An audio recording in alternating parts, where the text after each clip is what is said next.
Hello everyone. Today we are dealing with system matrix. So for this we are considering a double lens of refractive index mu and radius of curvature r. Here we are considering a double lens of refractive index mu and radius of curvature capital R.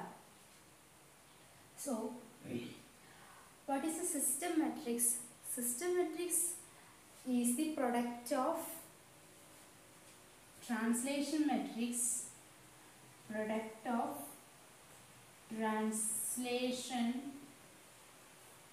and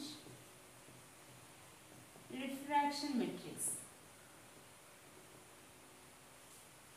Here the optical system we are considering is lens, a double-sided lens. So when a light ray enters to this optical system, to this lens at B1, here is B1, at this point there occurs a refraction due to the medium change. Here we are considering a medium of refractive index B1 and here we are considering a medium of refractive index mu2. So at B1 there occurs a refraction and at B2 there occurs another refraction because here there is a medium change from mu to mu2. So in between B1 and B2 there occurs a translation.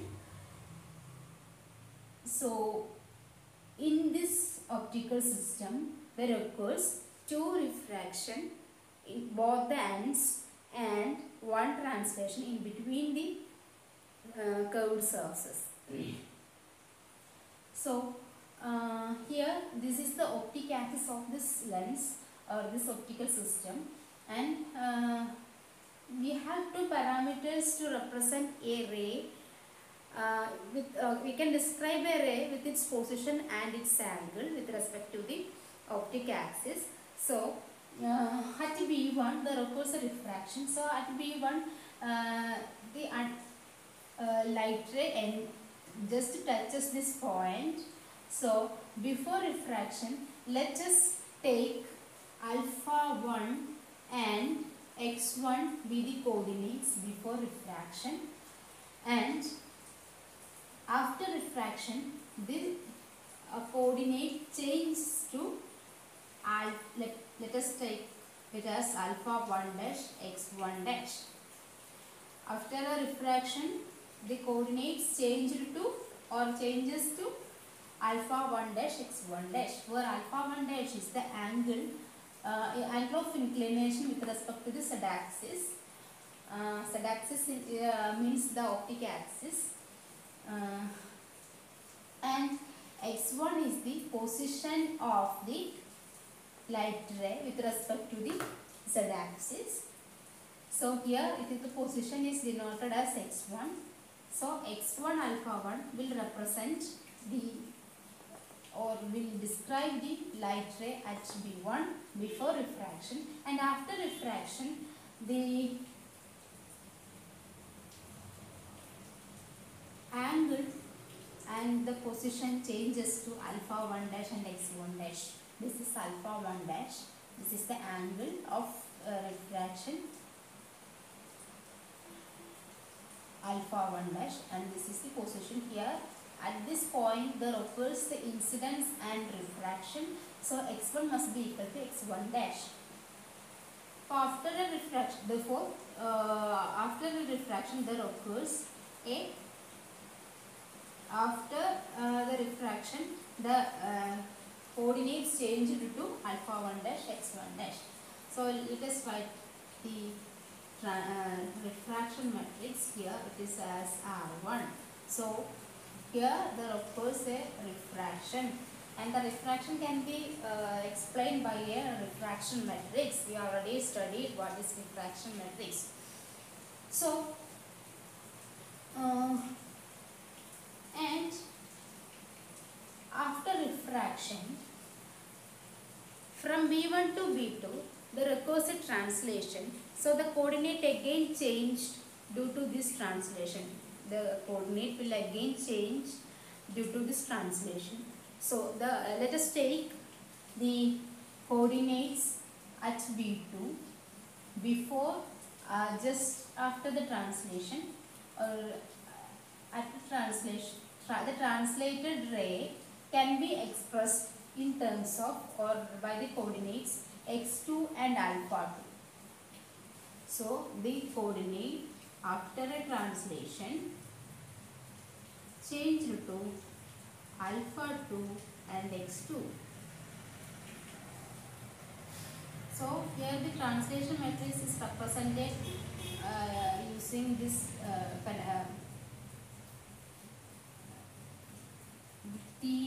T to 1, because 1 to 2 other medium, so we are using T to 1. And what will happen after translation? After translation, there occurs a refraction. Again there occurs a refraction because the medium changes from mu to mu2. So again a refraction will occur at this coordinate. So the coordinate will also change, and we are taking the coordinates, the change in coordinate as alpha 2 prime and x2 prime. So in the last class we studied that we are representing the coordinates as lambdas and x. What is lambda? Lambda is the direction cosine, and the expression for lambda is mu cos theta, where theta is the angle of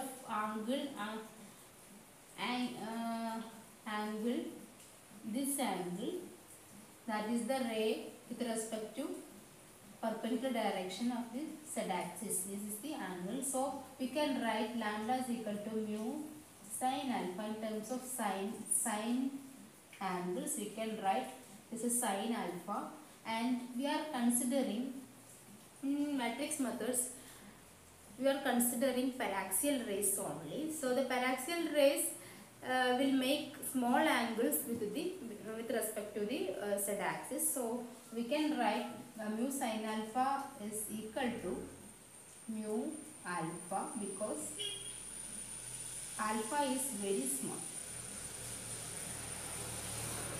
So we can rewrite these coordinates in terms of lambdas. So alphas can be replaced by lambdas. Lambda 1 x1, lambda 1 dash x1 dash, and lambda 2 and lambda 2 dash x2 dash. So by finding a system matrix, we will get an indication of the light ray. The light ray is affected. We get an indication of the system matrix.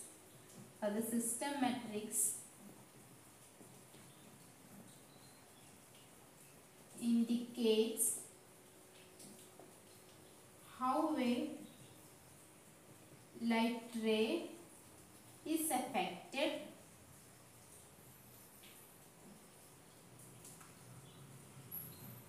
in passing through an optical system. So the system matrix gives you the indication of how a light ray is affected in passing through an optical system. Okay. ഒരു optical സിസ്റ്റത്തിലൂടെ light ray pass ചെയ്ത് പോകുമ്പോൾ അതിൻ്റെ ഇൻപുട്ടിൽ എന്തായിരുന്നു ആ light ray, അതിൽ നിന്ന് change ആയിട്ട് വാട്ട് ചേഞ്ചസ്, എന്തൊക്കെ ചേഞ്ചസ് ആണ് സംഭവിച്ചതെന്നുള്ളത്, ഔട്ട്പുട്ടിൽ എന്താണ് ആ ലൈറ്റ് റേ എന്നുള്ളത് നമുക്ക് പറഞ്ഞു തരും സിസ്റ്റം മെട്രിക്സ്. സോ ഞാൻ let me call it as input coordinates. Here this is input coordinates and this is output coordinates. So the output coordinate will tell us what happened to this input coordinates. Okay, that is the system matrix gives you. So we already studied what is refraction matrix and what is translation matrix, and we have the expression for it. So we can write lambda 1 dash x1 dash. This is the coordinates of the ray after refraction. So we can write it as in terms of coordinates before refraction using a refraction matrix. And we have the refraction matrix 1 minus p1 0 1 into the column matrix lambda 1 x1, where p1 is the power of the refracting surface. We can get the expression for it. P1 is equal to mu minus mu1 divided by r, mu minus mu1 divided by r. This is the power of the first refracting surface. So we call it as P1. And we can have the expression for lambda 2 x2. This is the coordinates after the translation. So after translation, the coordinate changes, lambda 1 dash x1 dash changed to lambda 2 dash lambda 2 x2. We can represent it using a translation matrix. We have the translation matrix 1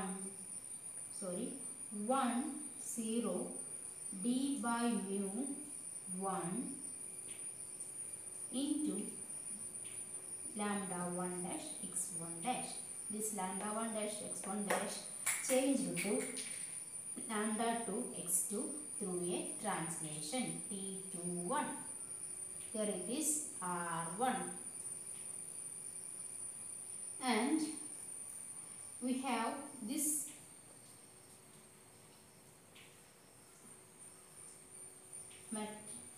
coordinate changed to lambda 2 dash x2 dash after a refraction, the second refraction. So we can write these coordinates in terms of a matrix, refraction matrix. Again we have the refraction matrix 1 minus p2 0 1 and lambda 2 x2, and this is the refraction matrix R2. Let me erase this picture.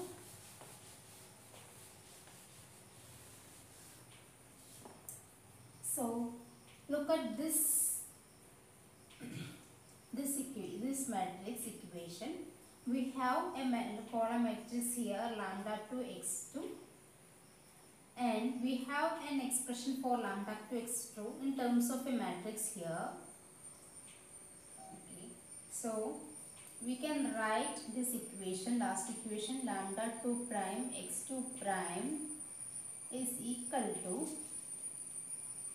1 minus p2 0 1 into this expression 1 0 d by mu 1 into lambda 1 dash x1 dash. But we have an expression for lambda 1 dash x1 dash here.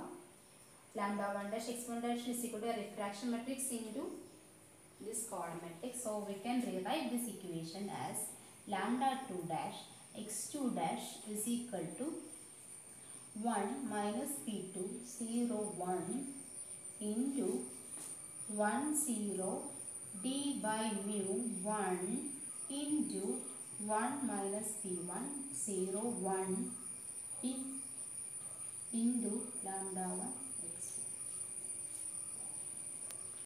So we got an expression like this. Here this is R2 matrix, this is R1 this is translation matrix P21, and the first refraction matrix. So the product of these three matrices will give you the system matrices. Okay. system matrix is the product of three matrices, right, in the reverse order.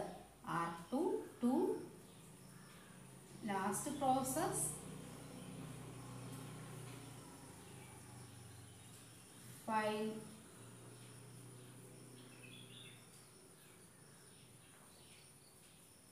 this is first one, this is second one, this is third process. So write in the reverse order third, second, first and multiply all the matrices, you will get the system matrix S, and after multiplication you will get an expression, a big expression for S, and then let me write as the matrix S is equal to B minus A, D minus D, C. Using these constants, I am writing this equation, and these constants are known as Gauss constants. Usually, three of these constants are independent constants, and usually we are taking A, B, C are the independent independent constants. These constants are known as Gauss constants.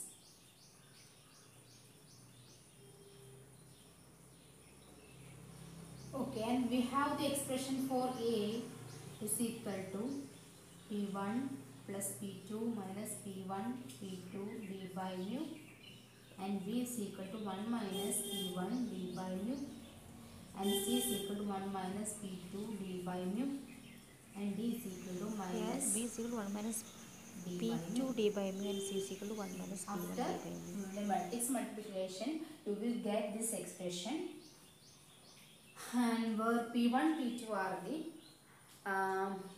power of the refracting surfaces, this current surfaces, and mu is the refractive index of the optical system, and D is the effective distance between B1 and B2. What is D? D is the effective distance between B1 and B2. The effective translation distance is the D, and mu is the refractive index of the optical system. And once you find the determinant of S, you will get, that is determinant means BC minus AD, you will get it as 1. As in the case of translation matrix and refraction matrix, you have it as 1. So the determinant of system matrix is equal to determinant of refraction matrix is equal to determinant of translation matrix, which is equal to 1. This is all about system matrix. So what will you give? What system matrix will give you? System matrix indicate how a light ray is affected in passing through an optical system. So the input coordinate is changed to another coordinates. So from this system matrix you will get what changes will happen to this input coordinates. Okay, so let us conclude this session for this time, and we'll see you soon.